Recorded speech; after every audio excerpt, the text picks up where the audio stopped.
can hear me, you can hear me. If you can hear me, give me a one, give me a khan, you know what I mean? Khan in the Hebrew means yes. So all right, this is what we're gonna do. So yeah, today the Brotherhood class it's being done from Birmingham. So you know what I mean? We're gonna get into it now. What we're gonna get into is religion, man. Religion divides black people, man. Brotherhood can't be established from as long as we're in religion. That's right. And you know what's funny? Even when you look up the word religion, it's a divisive thing. Religion is is its whole goal ain't to unify, man. And how do you know? Look at black people, man. We're in the church, we're in the mosque, we are everywhere except serving our God. And that's how you know religion stops brotherhood. Religion stops blacks, Hispanics, and Native Indians loving each other. And that's why, and that's why we can't do it, man. We can't love each other. Why? Because we're in a religion, and this religion says, you know, if anyone doesn't believe what you believe, then you know they're not yours, man. I mean, they're not your brother because they don't believe what you believe. When in the Bible, Israelites are a race of people, man. That's right. Israelites, at least, you know what I mean? We are a race of people. How about we love each other on that basis? But instead, you know, we love each other by you're in the 7 Day Adventist church like me. You are in the mosque like me. And that's the thing, man. Religion stops brotherhood. And we're going to get into that today, man. And also, if you have any questions online, do feel free to ask them. You know what I mean? You can ask anything. It doesn't have to be on the topic of brotherhood. You can ask whatever you want. You know what I mean? So we'll get into that as well. If anyone has anything online, so if you could give me the scripture, one body, one faith, man. You know why? Because you know what I mean. Like religion has destroyed black people, and I don't care where you go. If you're in London, if you're in Birmingham, if you're in Manchester, if you're in Nottingham, you know what I mean. If you're in Liverpool, wherever we are destroyed because of religion, man. That's right. We are divided because of two religions. Well, obviously there's a lot more, but the two biggest religions, they have single-handedly divided black people, man. I mean, it's either Christianity or it's Islam, man. And these two religions predominantly have divided black people, and that's why brotherhood ain't flourishing like how it is, man. You got that for me? Ephesians 4 and 4. There is one body, one spirit. And Even there you go, man. With the body, it's one, man. And we are a nation of people, one body, man. One race of people. There shouldn't be many bodies, man. There shouldn't be, you know, well, you're the black man in the church. I'll be the black man in the mosque. And nah, man. We are one race of people. Slavery happened to all of us, man. Regardless of what religion we was in, regardless of what ideologies we are in, man. Police harass black people, man. Police don't harass black 7 Day Adventists. that's right. You know what I mean? What's my ones? Black Rastas. That's right. Police harass black people, man. That's right. So religion's got nothing to do with it, man. But then here we are in the ghettos divided over religion, man. Meanwhile, they don't care about your religion. The police officer, he's in the church, and the black man's in the church. He's still wrongfully arresting that black man, man. We showed you what religion and race are two different things. But what's wrong with us? We think that religion means something, and religion does not mean anything, man. Read on. Color one. Ephesians 4 and 4. There is one body, one spirit, even as you are called in the hope of your calling. And there, man, there's only one, and we are one race of people, man. For so long, we've been divided, man. For so long, we've been taught lies about how God loves you because you believe in Him, and that's not the Bible, man. Give me Romans 9 and 1, man. And to show you that the Lord cares about a nation of people. God doesn't care about a religion. God cares about the nation of Israel, man. And black man, Hispanic man, Native Indian man, you're that nation, man. The Bible that everyone reads, that's your history, man. That same book that people care about so much. Like, wow, look at them people, man. God made them walk through the Red Sea. I wish God was nigh to me like that, man. That's your history, black man, That's right. Hispanic man, Native Indian man. We got the greatest history on the face of the earth. Many nations want a part of your history. That's why what the Odom say, we are the chosen people of God, man. Is everything what? I mean, we are the chosen people of God. You know what I mean? It's that bad. What do religions say now? God cast away the Israelites, man. And why does religions say things like that? So that they can be the chosen people of God, man. If God casts you away, then what does it mean for them? They have a chance. And that's why they say that, because they want your history so bad, man. Read that for me. Romans 9:1. I say the truth in Yahushai, I lie not. So now in the Bible, all he's saying the truth in Yahushai and is not lying, man. What he's saying is the truth, unadulterated, 100%, man. Read. My conscience also bear me witness in the Holy Spirit. And what he's saying is in the spirit of the Lord, man. Meaning what? He's not saying nothing wrong, man. What he's saying is in the spirit of the Lord. Read on. Verse 2. That I have great heaviness and continual sorrow in my heart. So now he was sad, man, always down, sad. And we're gonna find out why, man. Was it for a religion? Was it for people that just had the same faith? Nah, man. We're gonna find out that this was racial. This has something to do with nationality, man. Read on. Khan. For I could wish that myself were accursed from Christ, for my brethren, For who? for my brethren, Nah, man. For my religion. for my brethren, For Jehovah's Witness. for my brethren, For Seventh-day Adventists. for my brethren. There, man. Paul cared about his brethren, not a religion, man. Paul, he cared about his brethren, man. Your brother is a man from your race, man. That's right. That's your brethren. Paul didn't care about a religion, man. And here we are, Handsworth, Birmingham, Derby, Nottingham, Manchester, London, Croydon, caring about religion, man. Paul cared about his brethren, man. Paul did not care about no religion. Reader. My kinsman, according to the flesh. According to what? The flesh. According to the flesh, meaning what? This is a physical thing, man. This ain't about all that believe. Paul cares about physical, blood, born Israelites, man. That's right. Paul don't care about just believers and non-believers. Paul loves the nation of Israel as a whole, man. That's right. Even if some of them are lost, he still loved them, man. And he was sad to see us in the situations that we were in, man. You know, never read the Bible and think, well, that was back then. Read the Bible and see that what was happening back then is happening now. With Paul, why was he sad, man? Because he saw black people suffering, just like how the ISUPK see black people suffering today, man. That's right. Walking through Handsworth, some of us addicted to drugs, no father in the house, been molested. And with Paul, he was sad in the time he wrote this epistle, man, and wished that he could save Israel, man. Wishing that he could do what Yahushua did to give Israel what they need, man. Read on.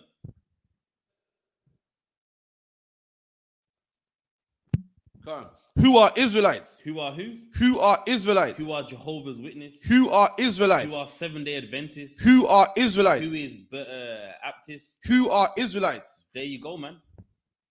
Religion divides black people, man.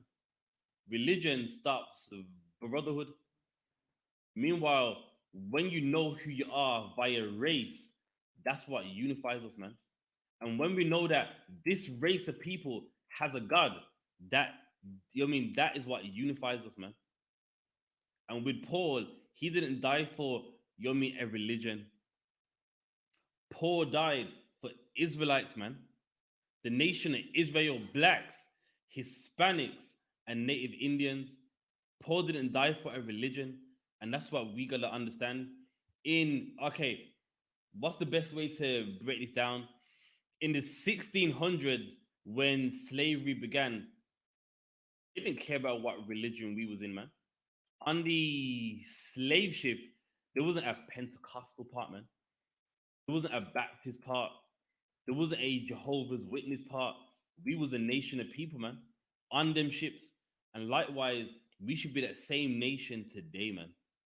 We should be that same nation instead of having religions dividing us, man. Read on. Come.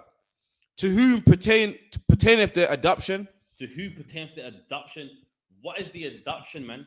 Christ coming, dying to give it to give us another chance, man. Like, what does adoption mean? Imagine this: you're a child and you haven't got a father, and then now a man, he says, you know what, you can be my son, man. That is an adoption. That's right. And the nation of Israel, we were bastards, man. That's right. The Most High cast us off, man. And Christ died to give us that adoption, to give us a second chance with the Most High. That's that adoption. And who's it for? Israelites, man. That's right. It's for you, black man, you Hispanic man, you Native Indian man. We are adopted again, man. The Most High got rid of us, and Christ gave us a chance for us to have a father again, man. You show me religion in this, man. You show me Seventh-day Adventists, Christianity, Islam in what we're reading in Romans 9 and 4, man. You can't find it. Read. Come. And the glory and the covenants. And the glory, man. What's the glory? The kingdom of heaven, man. What does the word glory even mean? It means the goodness, man. It's the goodness. And what nation has the glory? The Israelites do, man. That's right. And the covenants. You notice too what? The old covenant and the new covenant, man. We got both. In religion, what do they like to say? Well, you know what I mean? When you read Malachi, Deuteronomy, yes, that was for the Israelites, but now under the new covenant, that's for all people, man. You know what I mean? I'm a Jew by faith, you know what I mean? Some nonsense like that, man. And that's not the Bible. Romans is saying the covenants, man, meaning both of them, the Old Testament and the New. That's right. Is both for the Israelites. Right. Read. And the giving of the law and the service of God. And the giving of the law, man. The giving of the law. What nation got the law of God? Israelites did, man. That's right. Israelites heard the voice of God and lived. Israelites on the mount got the 10 commandments. Not everybody. And the service of God, man. What is the service of God? Preaching, man. I know a lot of times you used to seeing some European preaching, some East Indian who was colonized preaching about the glory of Jesus. He is not allowed to do the service of God, man. That's right. You know what I mean? Some Vietnamese man talking about the blood of Jesus. Listen, he's not allowed to do that service of God, man. You know what I mean? All them like Ghanaians talking about the blood of Jesus, Ethiopians. Listen, no nation besides the Israelites are allowed to do the services of God, man. Right. Read on. So come on. And the promises. And the promises, man. What promises are we talking about? The promises that Abraham had, man. About he's going to rule the earth, man. His seed will get all the corn, all the wine. Nations would be subject to them. Israelites have those promises, man. That's right. Meaning what? A time's coming where the nation of Israel, we're gonna have all the corn, all the wine, all the all the wealth of the earth, man. And nations are gonna be subject unto us, man. Huh? What's that? Oh, suck it. Also to a shout out to Kawam as well, man. You know what I mean? We got some incense over here and it's smelling nice, man. You know what I mean? Frankincense and the myrrh smelling nice, man. You know what I mean? So you know what I mean? Also, a big up to you as well, man. We received it and we're using it right now, man. And it's doing an excellent job in the school. That's right. Got the school smelling right and excellent, man. So to Kwam, a big up as well, man. You know what I mean? Some of the best frankincense that we've had, you know what I mean, in a very long time, man. Big up to you as well, man. But yeah, the Israelites got all these things. And look, as we're reading, show me religion, man. As you're reading, I want to see your religion in Romans 9, man. And you're not gonna find it. That's right. Do you want to know why? Because the Bible is not a religious book, man. You know, in the Bible, what is the most common phrase that you hear? O house of Israel, the children of Israel. You can look it up. Look it up in a search engine. What is the most common phrase you find in the Bible? The children of Israel. Children of Israel. Old Testament, children of Israel. Children of Israel. Children of Israel. New Testament, children of Israel. House of Israel. House of Israel. Children of Israel. Why? Because the Bible is all about the Israelites, man. And ain't nothing religious about it, man. Ain't nothing religious in this Bible, man. Read on. Whose are the fathers, and of whom, as concerning the flesh, Christ came? And of whom concerning the flesh, man. And why is that key? Because Christ, he didn't come for just believers. That's right. He came for a nation of people, man. Concerning the flesh, meaning physical Israelites by blood, man. Christ came for them, man. Christ didn't come for Jehovah's Witness. Christ didn't come for, you know what I mean, 7-day Adventists. You know what I mean? Christ came for physical, blood-born Israelites, man. You know what I mean? Just read that one more time. And of who concerning the flesh, Christ came? And then, man, Christ came for Israelites concerning the flesh, man. So that cuts Christianity about they're an Israelite by faith and all that nonsense. Christ came for Israelites concerning the flesh, man. Right. So if you're not an Israelite concerning the flesh, then Christ did not come for you, man. That's right. That's the Bible right there, man. That is the Bible. So, am I coming through low? No, sir. Yeah, just let me know if you can hear me clearly now. You know what I mean? But yeah, man, Christ came for Israelites concerning the flesh. And if you're not an Israelite of the flesh, then Christ did not come for you, man. That's right. Regardless of how much you read the Bible, regardless of how much Bible history you read, if you're not an Israelite according to the flesh, then Christ did not come for you, man. And why is Romans 9 so key? Because the Romans 9 shows that religion ain't in the Bible. Christ came for physical, blood-born Israelites. Drop that. Give me Romans 11 and 26.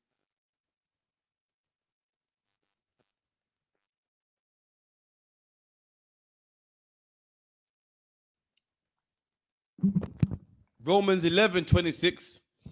And so all Israel shall be saved. And there you go, man. All Israel shall be saved. In the church, what did they say? You're saved from as long as you believe, man. And who are you learning that from? Some heathen, man. He's not getting salvation. He or she, they're not getting saved. Love talking about salvation and saving and Jesus and saving. Listen, man. The same book of Romans that Christians love so much is direct in who's being saved, man.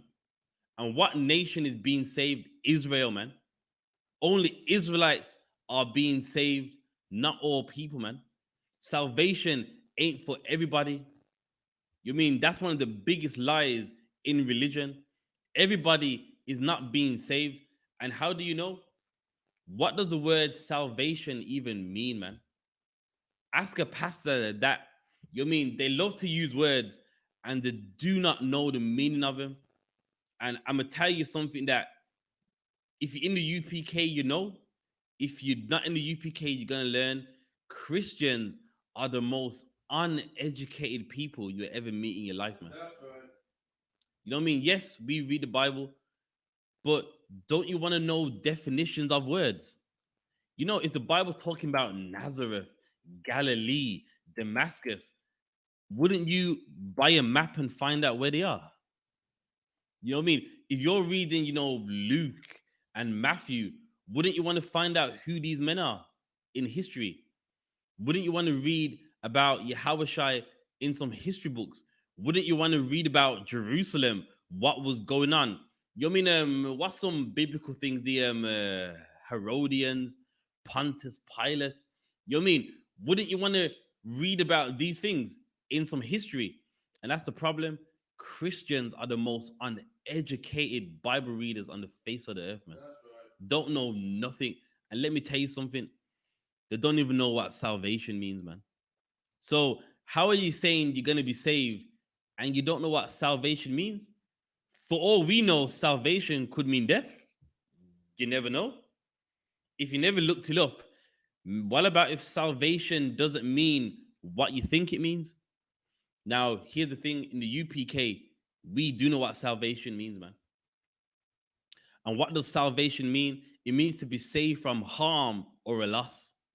And what nation needs to be saved from harm? Black people do, man. That's right. What nation needs to be saved from a loss? Blacks, Hispanics, and Native Indians. Right. We're that people that need salvation. Why? Because we've been harmed, we've suffered loss, and with Christ, He's bringing salvation, man.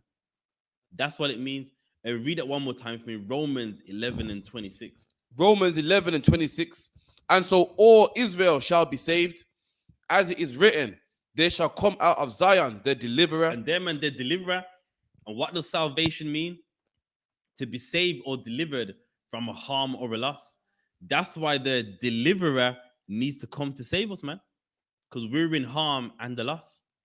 You see right there. That is very key for who salvation is for. There's a people that need to be saved because they're in harm's way and they're in a loss. Now, in church, if they're telling you salvation is for everyone, then that don't make sense. That's right. Is everyone in a harm? That's right. Is everybody in a loss? No, man. The Polish ain't in a harm. They got their own country. You know what I mean? The Ethiopians, are they in harm's way? No, man. Are they in a loss? No. And what's some other countries? The English. I'm talking about like the white English. Are they in a harm? No. Are they in loss? No, man. But there's one nation of people that are in harm's way, man. One nation of people that are in loss. We've lost our way, man. We harmed. Police killed Mark Duggan, man. Rashawn Charles, Jermaine Baker. On my Facebook, I put up an article of the police that killed another brother, man. We are the people that need saving, man. That's right. And that's why we need salvation, man. But I want to be off topic. Let's get back into religion, how it divides blacks and Hispanics. Get one in John about if a man say I love God and hates of his brother.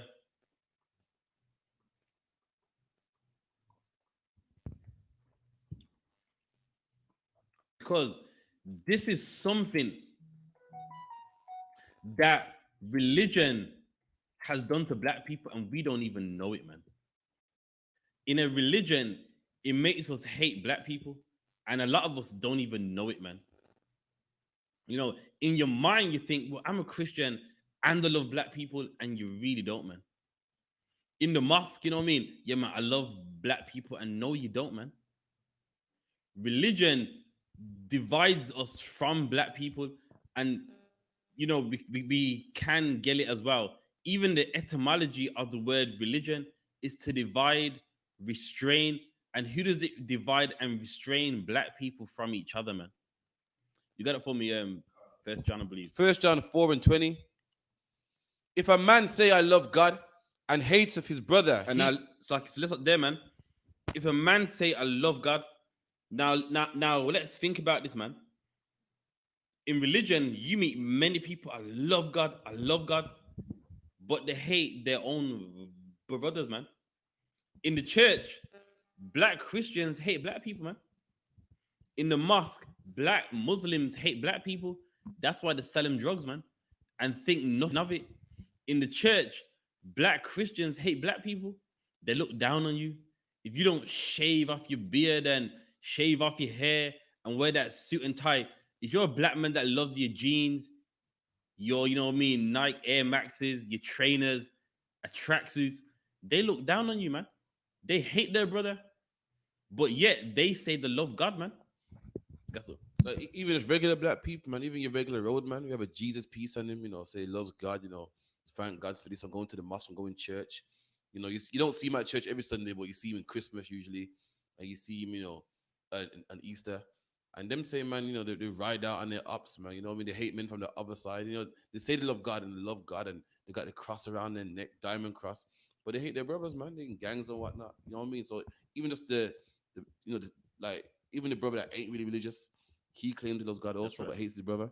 Yeah, that's right. As what the officer said, you know what I mean, we're on religion, but even for those that ain't religious, they hate their own, man.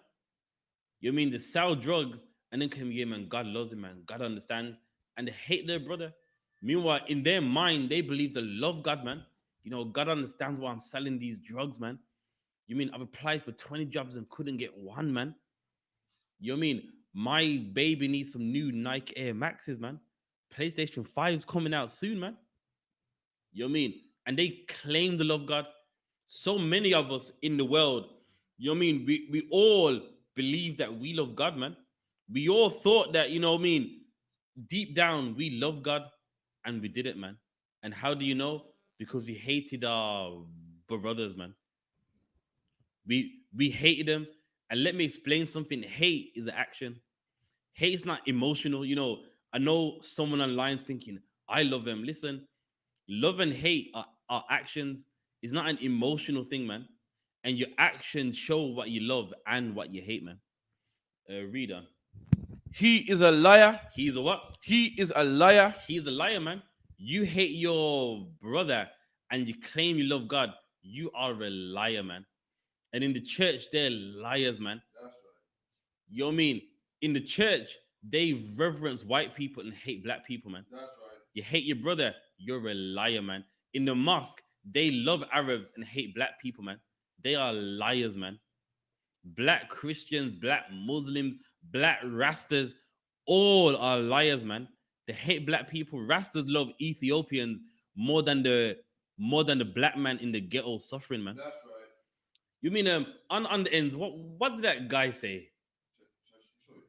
If you can find it, yeah. The cheek of him and talk about black liberation. Listen, what you said shows you ain't bringing no black liberation, man. You hate black people, man, and then yet claim that you love God. You are a liar, man. And that's something you're noticing all religion. They all hate black people. They talk the talk. You know what I mean? They talk big. You know what I mean? I love black people, man. Come to Jesus, man. Listen, they hate you, man. You know what I mean? I love black people. Come to my mosque, man. My dean, you know what I mean? He'll sort you out. Listen, you hate black people. And all religions do. Deep down, they hate you, man. But yet, believe that they love God, man. Now, what we're going to show in a moment, for those of you that are new to class, on Fridays, 9 p.m. till 11 at the school, we have a radio show called On the Ends. You know what I mean? No sweat. I'll break it down. Actually, I probably have you. So, okay. Carry on. You don't sweat. So it's a radio show called On the Ends. This is ISUPK's UK's radio show, man. You know what I mean? Set up by Officer Karafia and captain of 13,000, Captain Mashat Mayom, man. Powerful radio show. Go through good topics in the UK, man. and then the sound clash at the end as well, man. You know what I mean? But you don't want to miss that, man. You know what I mean? So basically what happened was on the show there was a brother, you know what I mean, he follows the religion of Rastafarianism, and Captain Mashak, he had a battle with him over if you can prove that Selassie is in the Bible, that he would follow Rastafarianism right there, man. He would leave the IUPK and join Rastafarianism. And of course, he couldn't do it. You know what I mean? But he said the most obscene thing I've heard in my life, or one of them. So as they're going back and forth, he said the most rudest thing, which shows that he hates black people, man. He goes, well, you don't have a language of your own. You don't have a land of your own. So really, we shouldn't even be conversating. Now, if you don't know what that means, I'll translate it for you. Listen, you're a nigger, man. That's right. You're nothing. I live in Ethiopia. I speak Amharic. So really, what are we talking about, man? Do you know how rude it is? So if he said that to Captain Mashak, what does he think about you, man? You in Moss Side, you in Birmingham, you in London, you in Liverpool, you in Wales, Newport, and Swansea and Cardiff, man. That Rasta man, what does he think about you, man? It means what? Anytime you have a debate with him, do you know what's in his mind? You're nothing, man. I live in Ethiopia. I speak the language. I've got a land, which is not really his land. But you know what I mean? I've got a land, man. You can't tell me nothing, you slave. That's basically what he thinks, man. And if you want to read it again, First John 4. First John, First John 4:20. If a man say I love God, So a man says, I love God, Ethiopia, man. You know what I mean? Selassie, the black land. What's the river? Abyssinia. You know what I mean? You know what I mean? The Abyssinians, man.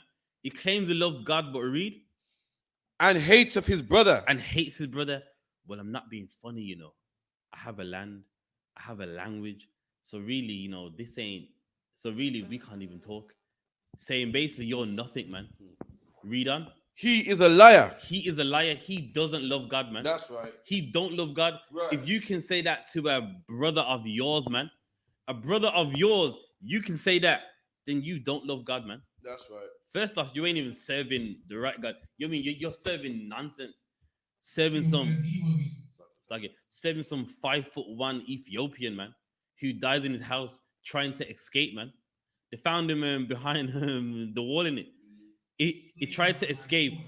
Basically, for those of you that don't know, Haile Selassie the First. It's not Selassie I. It's Selassie the First. You know what I mean? He was on house arrest and he tried to escape, and I don't know what went wrong, but they found his remains behind the wall. I mean, he tried to escape. No one knows what went wrong, and he died behind a wall in his house, man. You got it for me? Yeah. You're gonna find. Okay, no. Yeah, no sweat, no sweat. 1 second.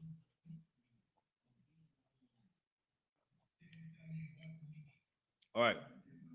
So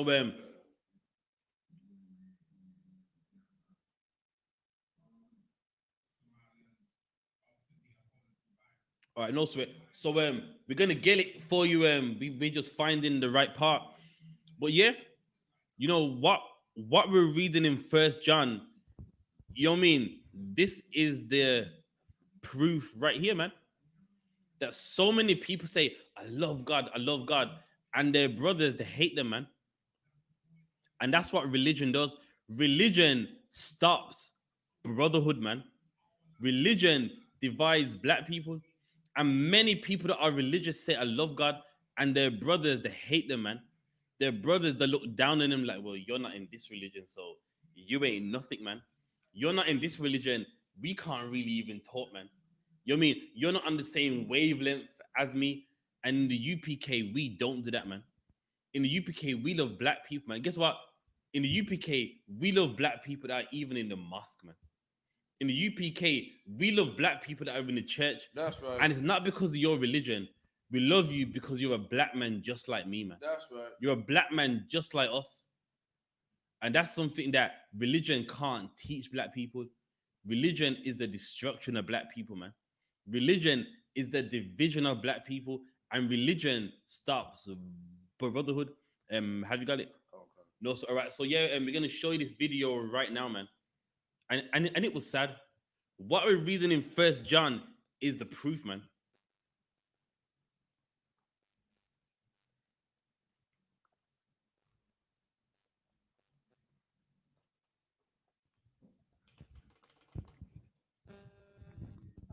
Something, right? We just played a video of him, and he is trying to dress like a Negro in the West with the little bucket hat. That's not Ethiopian wear. He's trying with the little waistcoat with the tight shirt underneath and the chain. That's not Ethiopian wear. Like, why is he not wearing the Ethiopian culture? It's because they try to do what we do, but they can't do it like us. And because they can't mix with us, because we are the superior people on the earth according to the Bible, we have to form our own society. We have to form our own cultures and schools. It might appear like we're stunting on them. It's not that we're stunting. Water and oil don't mix. And when we are separate from other societies, we build fantastic things, even in our oppression. Even in our oppression, we're the best people on the earth in everything, That's in right. clothing, in If it's what? Oh, the buffer. Okay, okay. But yeah, we're gonna get to We're it. coming with a Western authority and a Western power as it's completely a different thing. A man wouldn't understand the tribal thing, but like the tribal thing is not a man-made law thing that is running the world. It's a earth thing. It's original earth thing that is running the earth, not the political world. Because have no business with these heathens. And we should have never gone to their land and set anything up. with the Lion of Judah. Say that one more time. The Lion of Judah is 12 tribes. Haile Selassie was the Lion of Judah. Okay, how do we get okay? I've heard that before, and because you're on the show, I want to ask you, okay, how do we get that Haile Selassie is the Lion of Judah? How does he get to be the Lion of Judah? Yeah, how do you get that? Where's the, there must be some proof or biblical reference, and how is it that Haile Selassie is the Lion of Judah? And okay, let's start with this. What does the term the Lion of Judah mean? Is there a question, or are you going to tell me? No, I'm asking you. What does the term the Lion of Judah mean? It means Haile Selassie. It means Janai. That's what it means. The Lion of Judah means the Emperor of Ethiopia. No, that's not what it means. That's No, definitely. I know that. You know, I mean, if you're gonna tell me something, don't ask me a question. Tell me, man. No, I'm asking you to hear what you define it as, and I don't want you to get offended, brother. I don't want you to get offended because we're gonna get an understanding of each other here. We're gonna get an understanding of what you know and what you understand and what you perceive things to be. You're gonna get an understanding of what I know and what I understand what we perceive things to be. I really hope you don't get offended by it. So I asked you about the Lion of Judah, and you said you use that as a reference to Haile Selassie, and that's it. And I'm disagreeing with it, and I'm going to tell you why I disagree with it. And once again, this is not to offend you. The intention here is not to offend you. The intention is to get to the truth of it, so that our people could leave these filthy, disgusting heathens alone and let them fight each other and kill each other and never ever come near us. That's the whole end all and be all of it. You understand me? Well, that is not black love, fire. That's not black love. That's actually is black love. That's right. And To leave the Ethiopians alone. to leave them to hell alone. Ethiopians are royal people. Well, let's get to the I started it. And look at that, man. It's so fascinating with the Ethiopians. They're a royal people. No, they're not, man. What about us, man? We are royal people, man. That's right. Came back from Ethiopians. They're a royal people. No, they're not. Says who? What? Where? How? Ethiopians ain't royal people, man. Ethiopians ain't royal, man. All throughout ancient history, people had emperors. What makes them any different? And look at him. Well, you can't probably see him, but you know what I mean. Look, man, it's so into Ethiopians that when Captain Shots break it down, but they're a royal people, meaning what he's saying is true, but they're so royal though, and that's the thing, man. People like that claim they love God, and their brother they hate them, man. That's right. So fixated on Ethiopians, they're a royal people. So what about us? So what about us? And that's why he hates us, man. That's right. He hates us because he thinks we are not royal, and we are. And guess what? We are royalty, man. That's right. Blacks, Hispanics, Native Indians, we are royalty, man. Right. I found a part one. I can see it now. Okay, don't sweat. So even that right there, man, strike one, man. Captain starts talking about black people, and he's talking about Ethiopians, man. And when he's bringing the point home, but they're a royal people, meaning you don't want to let go, man. Reader, it's like player. In the 15th and 16th and 17th century, when the people from the Caribbean were slaves, there were emperors and empresses in Ethiopia.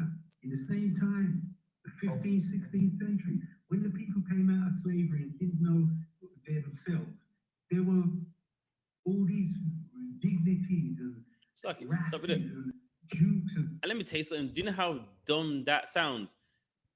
In the 1600s, yes, we was enslaved, and there was kings and queens everywhere. You go to West Africa, the Ghanaians, they're the emperors. What does that mean? Nigeria's had emperors. South Africa had Shaka Zulu in the 1600s. You know what I mean? What does that mean? Well, when we was in slavery, Ethiopia had emperors. Listen, a lot of the world had kings and queens, man. In France, well, I think he's dead now. I think with the king that died in France, that's what started the World War One. It was the king of Fud. He got assassinated, and that started World War One. What does kings and queens while we was in slavery mean? It doesn't mean nothing, man. That's right. You know what I mean? When we was enslaved, there was kings and queens all over the earth, man. So why Ethiopia out of all of them? Carry on. high people in Ethiopia fire. Okay. This I have from the west. if I could interject right there, brother. If I could interject right there. Would you say that right now we are in slavery in UK, in the Caribbean, in the Americas, that black people are under slavery? I'm saying. I have a question. Would you say that right now, black people right now in 2020 are under slavery in the Americas, in the UK, in the Caribbean? Would you say we are under slavery still? I would say they're in captivity. How you define it will be down to you, how you want to break it up. I agree with you. We're still in captivity. And right now in our captivity, there's a royal family sitting in Westminster. There's a royal family right now sitting in Westminster while we're in captivity. Like, us being in captivity and having a royal family, that still don't have nothing to do with us. You making the analogy that in the 17th century and the 18th century, while we were picking cotton, there was emperors on the throne of Ethiopia and dukes. And I'm saying, well, fine. If they were royal at that time, good, that's good for them. But right now we're in captivity still, and there's a queen sitting in Westminster or down there somewhere in London, and that has nothing to do with us. And just like the queen, the queen is not doing anything right now to end our slavery. In the 1700s, Selassie, Tafari Makonnen, Menelik, and whoever else did nothing to end the slavery that was going on in the transatlantic slave trade. That's right. They both did nothing. So why should tell me something, Brian. You've asked me a few questions. I just want to ask you one. What is your grandfather's name? I don't know. Oh, what is your name? Have you got your grandfather's name? No, I have a. You mean my? I have a Hebrew name and I have a slave name that was given to me at birth from my parents that they got through generations from their slave master.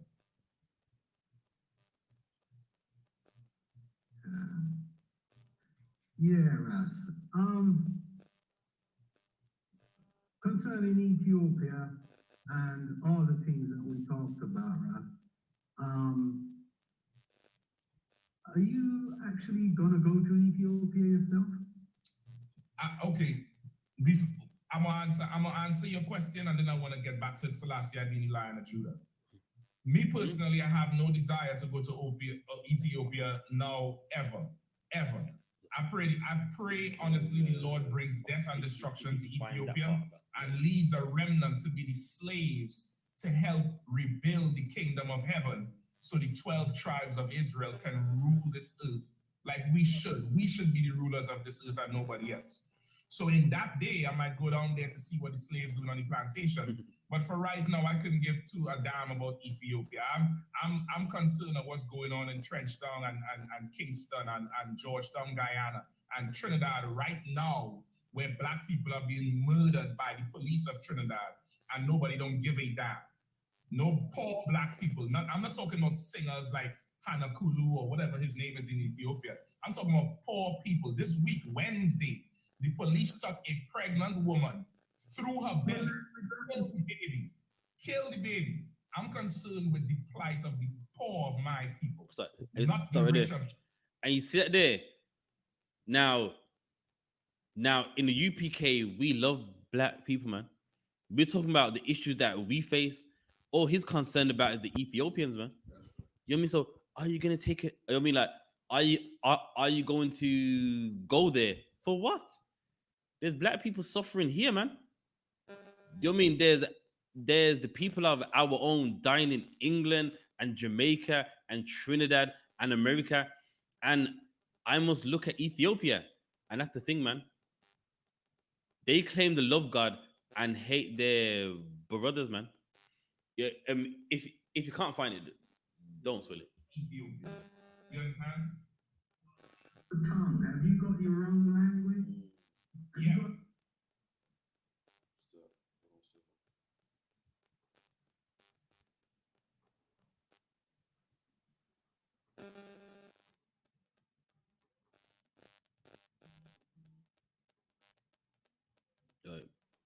Is it okay? Yeah, so we'll get that part. Then we'll get into some other verses in the Bible as well, man. The police of Trinidad, and nobody don't give a damn. No poor black people. I'm not talking about singers like Hannah Kulu or whatever his name is in Ethiopia. I'm talking about poor people. This week, Wednesday, the police shot a pregnant woman through her belly, killed the baby. Kill the baby. I'm concerned with the plight of the poor of my people, not the rich of Ethiopia. You understand? Tom, have you got your own language? Have Yeah. you got another language? Yes, it's called Lashawan Kodash. That's the Hebrew word for the holy tongue. That's our language. Our language is the Hebrew, the ancient Hebrew. And where is your country? Say that one more time. Where is your country? Our country is bordered by the rivers outlined in Genesis: the Euphrates, the Tigris, the Nile, and the Gihon, I think, or the Pison. Yeah, where is it today, man? I'm not talking about where it's written. Or where is it today? Does it? Yeah. So now that's right there. What you see him like. Have you got a language? Where is your land? Meaning what? He's dumped us for the Ethiopians, man. Basically saying like, listen, like we can't even talk, man. Have you got a language? And let me tell you something. The Ethiopians don't even want you there, man. You know what I mean? I know people that they got grandparents and or their mom or dad. They've gone to live in Ethiopia and they get abused, man. On their land, some Ethiopian just sets up there and go, listen, you gotta pay me to protect this land. And when you get the money, you know what I mean, then he'll raise it on you. But now for me to protect this land, it's more. And let me tell you something, he's not protecting nothing, man. He's shaking you down, man. But let's get on with it. Let's get back to First John 4:20. Was it? 1 John 4:20. If a man say I love God and hateth his brother, he is a liar. And then he's a liar, man. And we just gave some examples, so I don't want to melt this dry. Read on. For he that loveth his brother, whom he have seen, how can he love God, whom he have not seen? And there, man, you ain't seen God, but your brother, you see him every day and you hate him. Then that's how you hate God, man. You show you love God by how you love your brother, man. You show how you love the Lord by how you love your brother that you do see, man. You can't love the invisible if you don't love what's around you. You can't love, the invisible, and the people that are around you, you hate them, man. You don't want to be a part of them. You're leaving us for the Ethiopians, man. And that's what he did, man. He left us for the Ethiopians. And even though you're making sense, even though you're bringing the point home, but what about Ethiopia? In slavery, they had kings and queens, like as if no other parts of the earth never. What does that mean? Really? But read on. And this is a commandment have we from him, that he who loveth God loveth his brother also. And you see that there? For you to love God, you got to love your brother also, man. Religion don't have that, man. Religions claim to love God and hate you, man. Meanwhile, if you love God, you love your brother also, man. If you love God, you love that black man also, man. And if you love God, you will leave that religion and love that black man, man. That's right. If you love God, you will leave Rastafarianism and love black people and care about black people, man. If you love God, you will leave that mosque and come join your people, man, and leave the Arabs alone, man.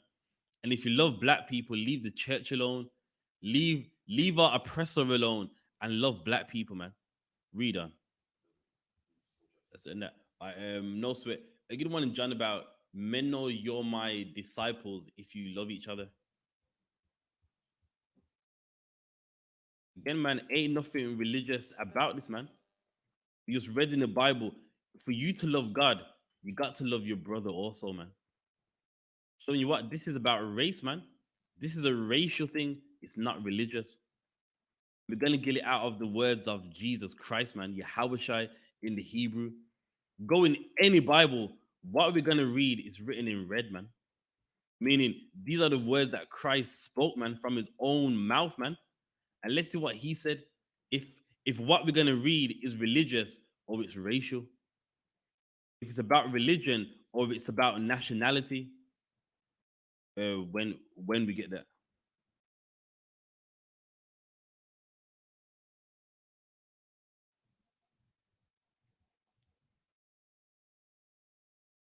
I mean, because one thing we gotta understand is religion ain't the answer.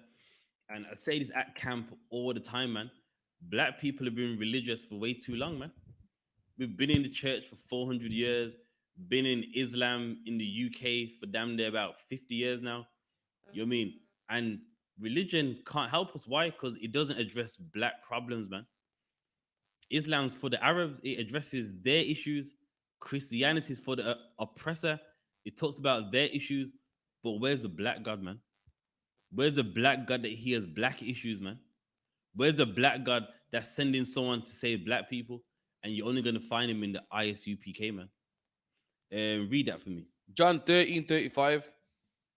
So 35 slack, yeah.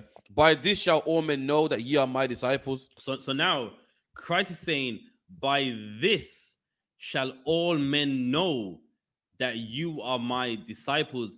And we're gonna see how all men know how we are the disciples of Christ. Read on. If you love one another, If we do what? love one another. If we love one another, man, not by your breakdowns, not by, if you dye your beard red and you're in the mosque, not by being in the church on the Sunday, but by how you love each other, man. And the UPK, we love each other, man. You know what I mean? If you don't believe anything we say, look at how we love each other and go, you know what? These men are the disciples of God, man. These men do follow God and Christ. Why?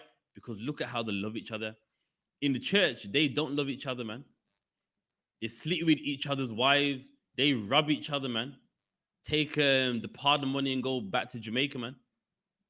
They don't love each other. In the UPK, we do love each other. And that's how you know who the real men of the Lord are. That's right. By how they love each other, man. Not by how much they sing and dance in the church, not by how much they're in the mosque on a Friday, but by how they love each other. And the UPK, we love black people, man. That's right. We give out free food to black people. We teach black people free of charge. And that's how you know who the real men of the Lord are, simply by how we love each other, man. Right. And that's key, man. Because, so many people think to know who the men of God are is something complicated, isn't it? It's something difficult. Like to know who the men of God are, it's gotta be difficult, man. It's gotta be, you gotta see lightning from heaven and thunder and lightning and fireballs. And now, to know who the real men of God are, just look at how they love each other, man. That's right. Imagine that while people make it seem so long-winded, while people make it seem so difficult, it's just simply by how they love each other. And believe me, people come in here and know how much we love each other. They're shocked, man. They're shocked to come in and go, I sense a brotherhood in him. I sense a unity that I've never seen before. And why? Because we serve Christ, man. And we Christ said, that's how you know who the real men of the Lord are, by how they love each other. And that's how you know we are right here, man. We are right here. Give me Matthew, I think it's 18 and 10.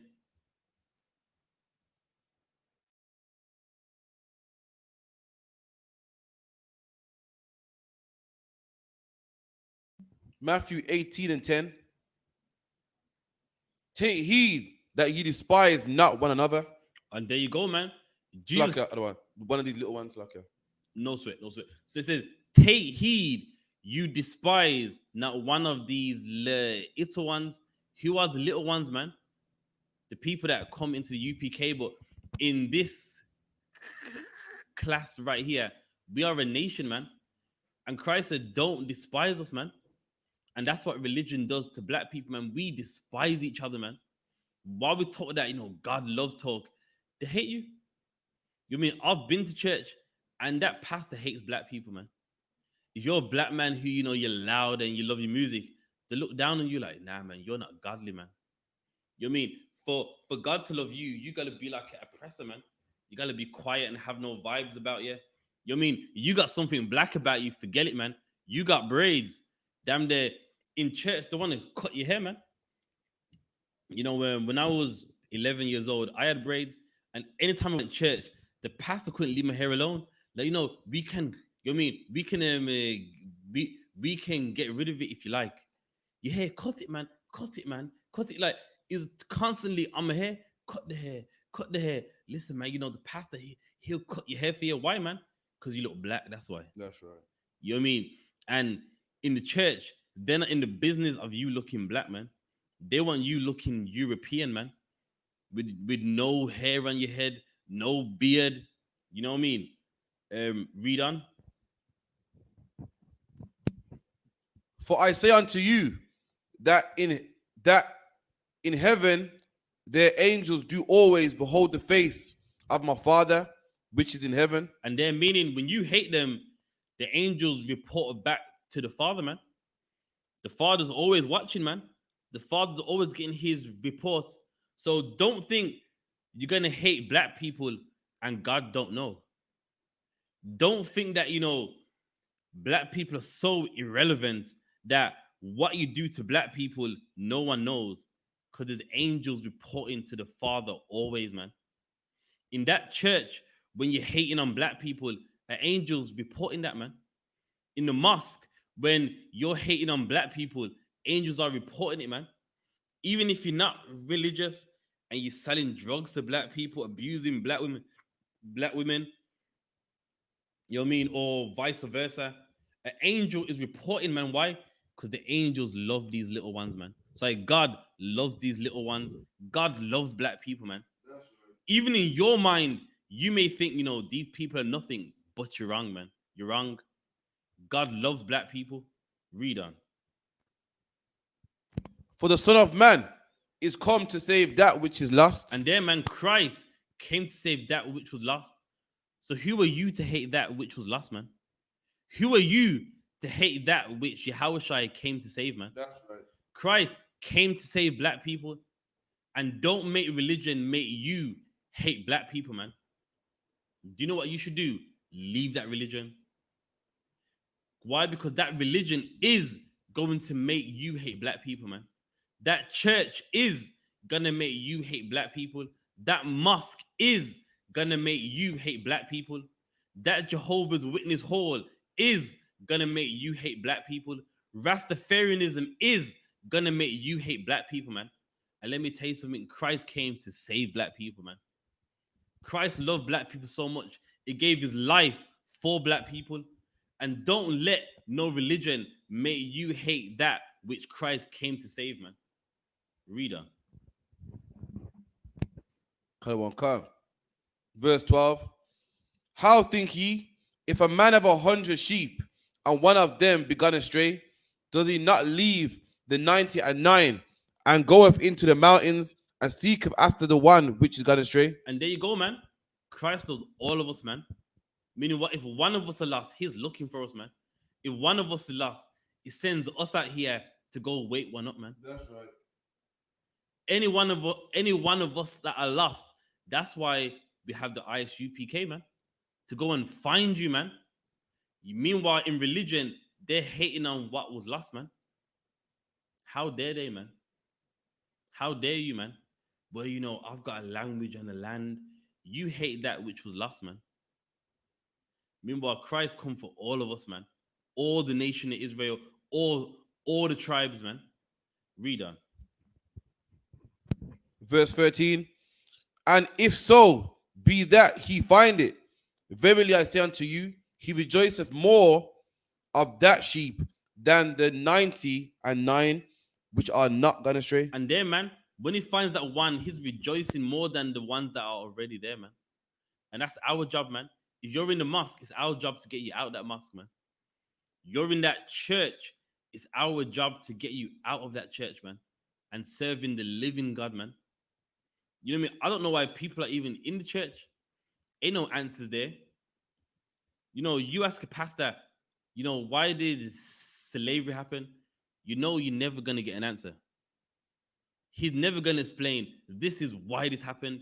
It's go, you know, the devil and Satan and, you know, come on now, man. You know, that was 400 years ago. Why are we talking about these things? And do you want to know why he says that? Because he hates his brother, man. He doesn't want you to have no justice. He doesn't want you to have no vengeance. So that's why he'll rather teach you it's in the past, man. Listen, man, slavery, you know, God saw it all, man. And, you know, we got to forget about it. Do you want to know why he says that? Because he doesn't want to hurt his God, the oppressor, man. He doesn't want to upset him. So instead, he'll rather you believe it's in the past, man. Why are we focusing on things like that? And that's because he can't start worshiping his God, the white man, man. Read on. Verse 13. It's like a verse 14. Even so, it is not the will. Sorry. Even so, it is not the will of your Father which is in heaven that one of these little ones should perish. And there, man, the Father in heaven, he doesn't want one of us to perish, man. He doesn't want one black, Hispanic, or Native Indian to die, man. And who are you to hate them, man? Who are you to despise them and stop brotherhood, man? And cause a division? You shouldn't do that, man. You know what I mean? The Father doesn't want one of us to die. And in the church, they look down on you like you're gonna burn in hell, and you know what I mean? They look down on you like you deserve it, man. And that's not the spirit of the Father, man. He doesn't want one of us to die. And now here you are, you know, let them die, man. They're Satan's children and stuff like that. I've heard pastors say that, man. Black pastors at that, man. Read on. Verse 15. Moreover, if thy brother shall trespass against thee, go and tell him his fault between thee and him alone. And this is key, man. What we're reading right here, religion can never do, man. The Nation of Islam, they could never do this, man. That's why Al Kamex left, man. He couldn't talk to someone he and thee alone, man. Religion can't fix black problems, man. But guess what? The Bible can, though. The record of the Israelites, that can, man. This record can do it, but your religion cannot do it. Salaki is gonna relieve himself.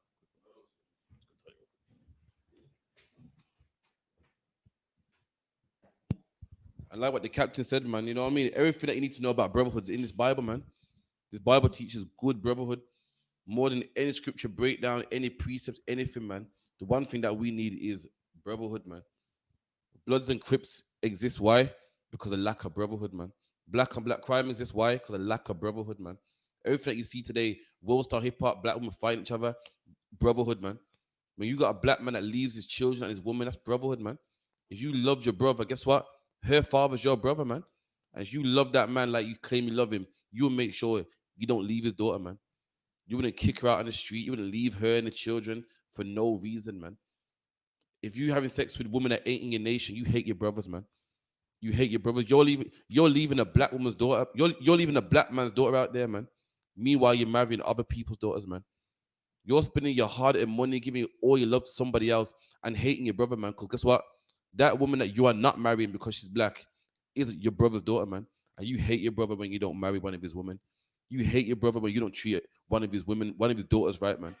You hate your brother when you ain't looking after a black woman.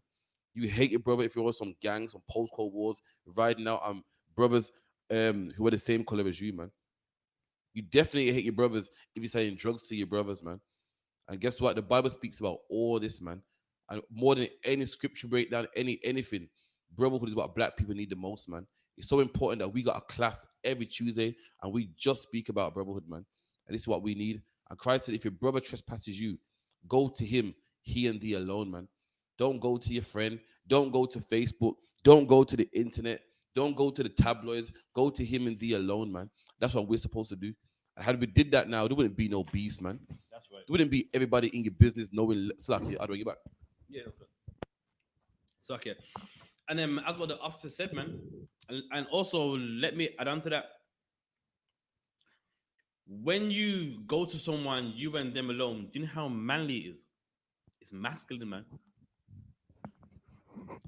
When you go behind someone's back as a man, that's weak, man. It's you know what I mean? It's not a manly thing to like do, man. Do you know how much respect you get if you go to a man, you and him alone, like look, man, you did this, and me personally, I don't think it's right. You know what I mean? I'm offended by what you did. Do you know how much respect you would get from somebody? They will respect you, man. They look at you and go, you know what, nah, man. If I didn't respect him in the past, I respect him now, man. It came up to me. It didn't put on Instagram about I'm gonna approach him, with the camera phone like this. Yeah, he's dead, man. He's dead, and you're walking along. You done the right thing, man.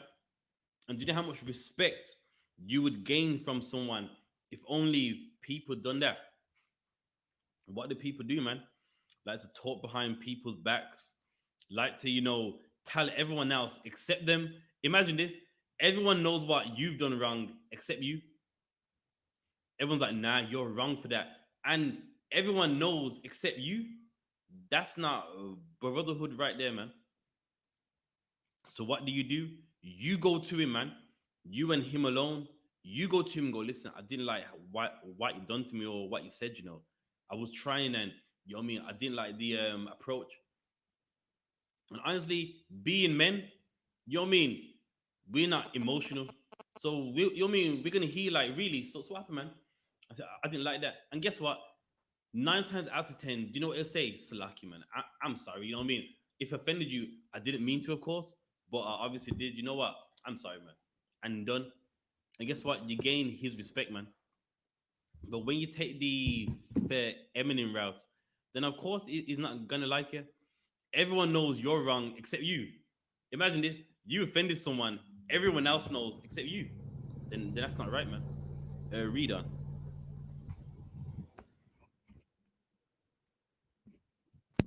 Come on, Khan. If he shall hear thee, thou hast gained thy brother. And if he hears you, mean, okay, you know what? You're right, man. If he hears you, you've gained him, man. You and him are, you know what I mean, friends again, tight, man. You've gained him. Like, you know what? I'm sorry for that. You're right, you know. I heard you. Makes sense. All right, then, you know what? I'm sorry, man. Read on. Verse 16. But if he will not hear thee, then take it with Sakya. But if he would not hear thee, then take with thee one or two more, that it shall that in the mouth of two or three witnesses every word may be established. So now, if you don't hear thee, imagine you go to him like, no, listen, I spoke to you like that because you was doing such and such and such. Then you know what you do? Take some witnesses with you, man, so that people can hear what happened, and you know you got evidence, man. And then what will happen? There'll be a council, man. Read on. And if he neglect to hear them, then tell it to the church. Mm-hmm. But if he neglect to hear the church, let him be unto thee as an heathen man and a publican. Yeah. So if he rejects everyone, he has to go, man. And why is that? Because you went to him, said he's wrong. Then now you got some witnesses. They were like, you know what? I think you're wrong, you know. And then when you take it to the church, meaning when you take it to the council, and he's like, no, I'm right, and he's wrong, he has to go, man. That person's arrogant, man, proud. You know what I mean? Life don't work like that. If everyone says you're wrong, then you're wrong, man. Imagine this: 100 people say you're wrong, and in your mind you're right. No, you're wrong, man. And that's why that person has to go, man. Suck it, read on. Come. Verily I say unto you, whatsoever ye shall bind on earth shall be bound in heaven. All right, so meaning what we agree on like earth, then you know what I mean, in heaven it's agreed upon. So there's some things, it's not a law, but we go, you know what, in school we're gonna do this and that, and it's agreed up in heaven, meaning we agree with it here. The heaven's like, well, you know what, we'll make that a rule, if that makes sense. All right, no sweat. Give me Leviticus 19 and 16.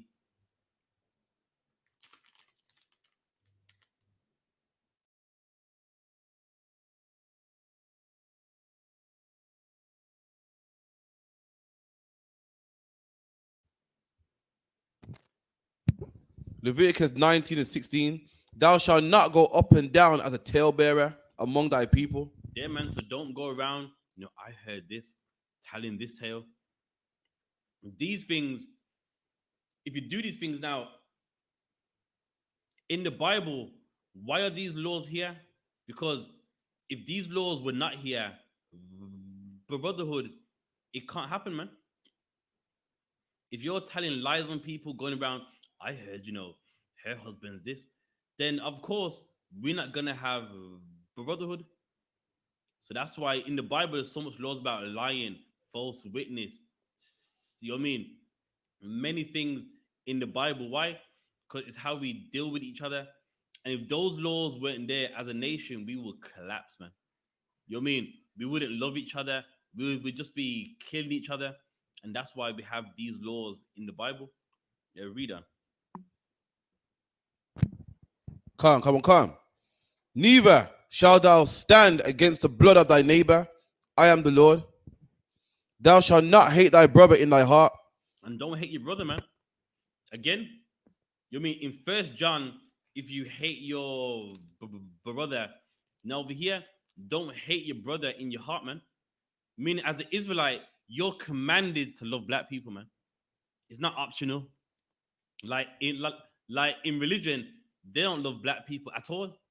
The black church, the black mosque, but this is a law, man. You can't hate a brother in your heart. What is your heart, your mind, man? And in religion, they hate black people, man. In religion, they're built on hating black people. They're built on, you know, listen, you're nothing, man. You're just black. You are, you know what I mean? You ain't nothing. And that's not the Bible, man. You can't hate your brother in your heart, man. Meaning, God commands you to love another black man. It's mandatory for a black man to love another black man, man. It's mandatory for a black man to love a Hispanic man and a native Indian man, and vice versa, all ways round, man. That's right. Read on. Thou shalt in any wise rebuke thy neighbor. But so now, instead of you hating him in your heart, correct him, man. Instead of you holding all that animosity, he's dead. You know what I mean? He did this to me. You know what I mean? Instead, just rebuke him, man. Just correct him. Just go, you know what? Listen, man. I don't like how you're dealing with me, man. You owe me some money, and to be fair, you're avoiding me. What's up, man? Instead of rebuke him, man. Instead of giving that correction, man. Tell him how you don't like it, man, while he's doing wrong. Read on. And not suffer sin upon him. And not suffer sin upon him. And don't kill him, man. Correct him, but don't suffer. Don't do no evil to him, man. Don't, you know what I mean? Don't be like, you know what? I ain't said nothing to him, but I'm going to kill him, man. I'm going to get that sledgehammer and just beat him at the back of the head with it, man. I'm going to pull out this zombie knife and stab him to death. Instead, how about I rebuke him, man? How about I correct him? Tell him what I don't like while he's doing to me, man. Read on. Thou shalt not avenge nor bear any grudge against the children of thy people. And bear a grudge, man. You know what I mean? These are things that we can't do, man. A grudge. If you can get the definition of it, it's vaguely in my mind.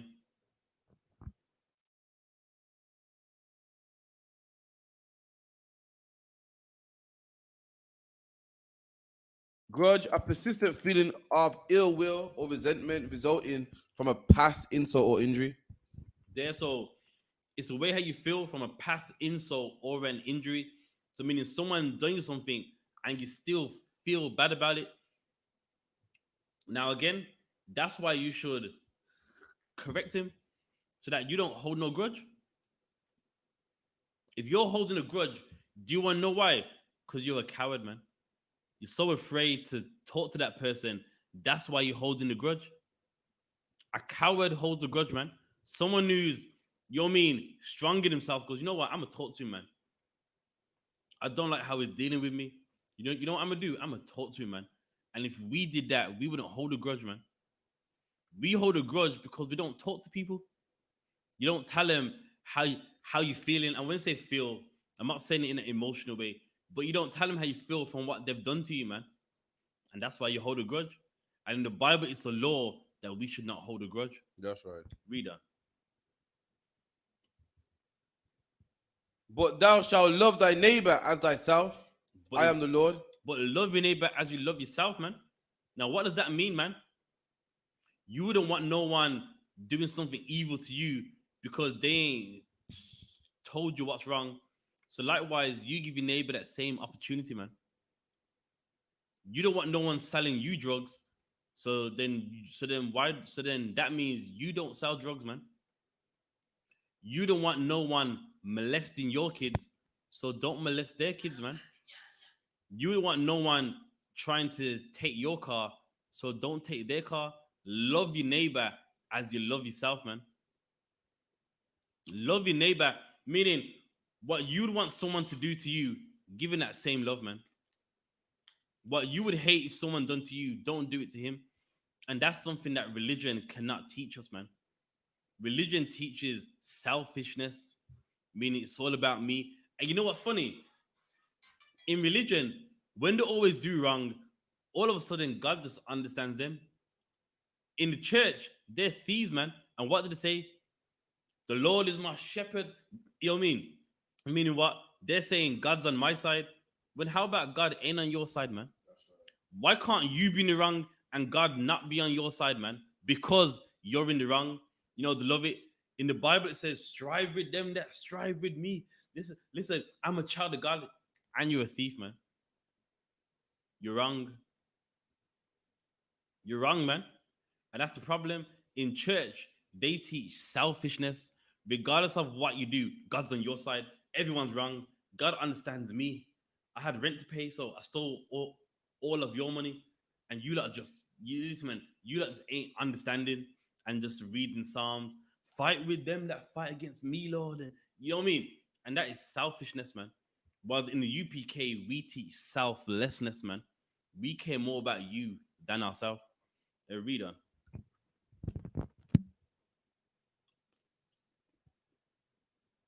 Khan. Verse 19. You shall keep my commandments. Thou shalt not let thy cattle gender with diverse kind. No, so that's of course going into something else. But the Lord said we should keep his commandments, man. And again, that's something that religion doesn't learn us, man. A lot of us think that the laws are done away with. So how are we going to keep any commandments if you're in a religion teaching you that the laws are done away with? They're teaching you, listen, God understands your heart. You ain't gotta keep no commandments, man. You mean you can do what you like, man, and God always understands, man. And now that's the problem right there, man. Give me Isaiah 40 and 16.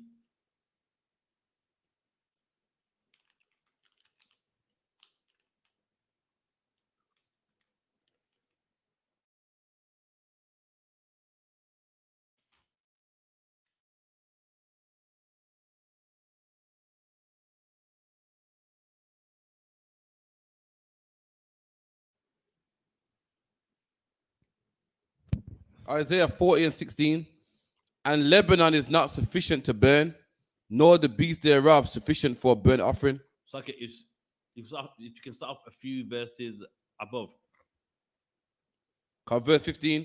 Behold, the nations are as a drop of the nations are as a drop of a bucket.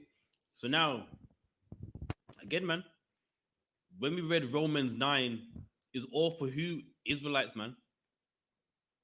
Now, in the book of Isaiah, we're reading about how the Lord feels about everyone else, man. And then nothing, if you have a bucket and a bit of the water drops out, you don't care about that. You ain't digging up the sand trying to find that bit that fell out, man. You got a vessel that has the water in it, that little drop. Who really cares about it, man? And that's what God says about the nations, man. Other nations outside of Israel, they are nothing, man. The nations are at the drop of a bucket, man. I mean, a bit of water that drops out of the bucket, you don't care about that. The rest of the water is in the bucket, man. And that's how the Lord feels about these other nations. And what's funny is, in your own time, read, you can start from verse 1. It talks about how much he loves who? The Israelites. Then at verse 15, the nations of the drop as a bucket, meaning I love these people, and the other nations, they ain't anything, man. Read on. And are counted as the small dust of the balance. And are counted as small dust of a balance. What does that mean? You have a balance, you know what I mean, which would be a what would a balance be, like a scales? Imagine there's a bit of dust on it. Does that dust mean anything to you? It's nothing. You'll just wipe it off, like move, and then you'll get the balance right, man. And that's how God sees all these other nations, like some dust in a balance that you just wipe off, like move. You know what I mean? Messing up the balance, man. And then you just carry on doing what you're doing, man.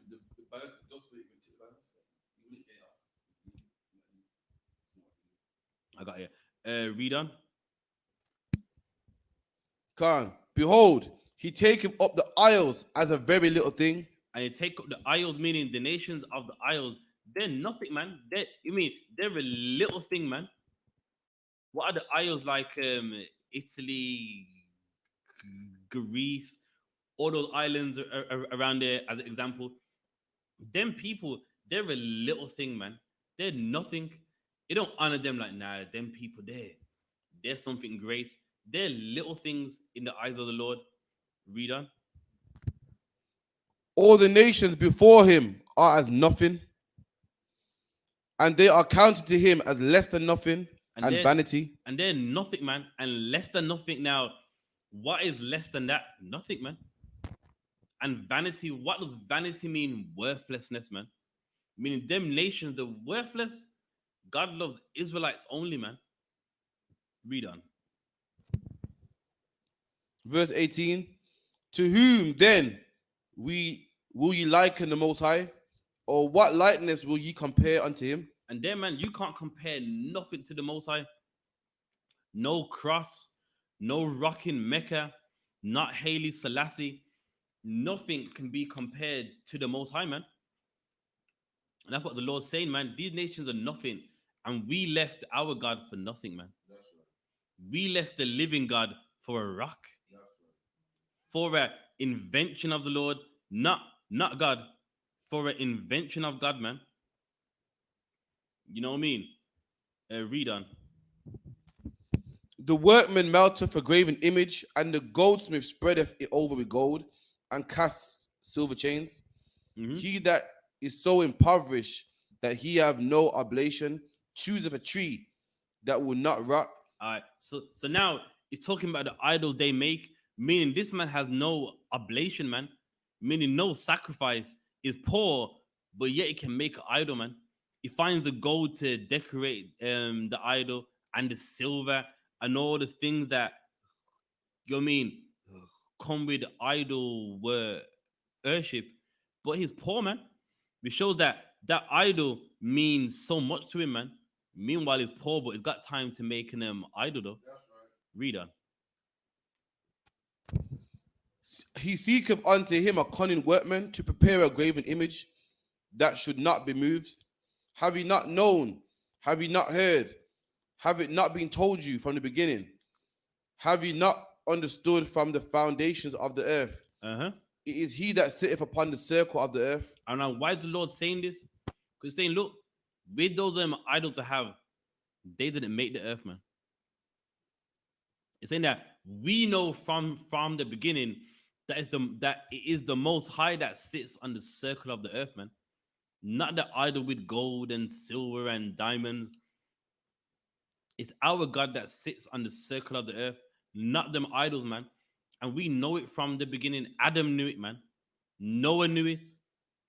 Shem knew it, man. Abraham knew it. Isaac, Jacob. All of our ancestors, we knew the living God, man. Other heathens, they don't, man. That's why they make idols and they lack understanding in God, man. They're people that lack the understanding in God. That's why they make idols.